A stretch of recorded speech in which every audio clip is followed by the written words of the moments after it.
If your YouTube video has no captions, here's the easiest and most reliable way to fix it. First, open YouTube Studio and go to the Content section.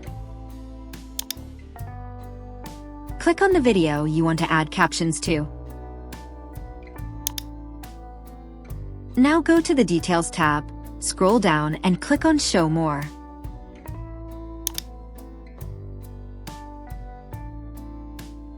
Here, make sure your video language is set to English. This step is very important because it helps YouTube generate captions correctly. Click Save. Next, go to the Subtitles tab.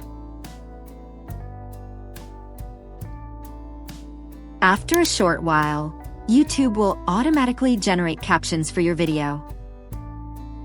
Now you can fix any mistakes in the captions.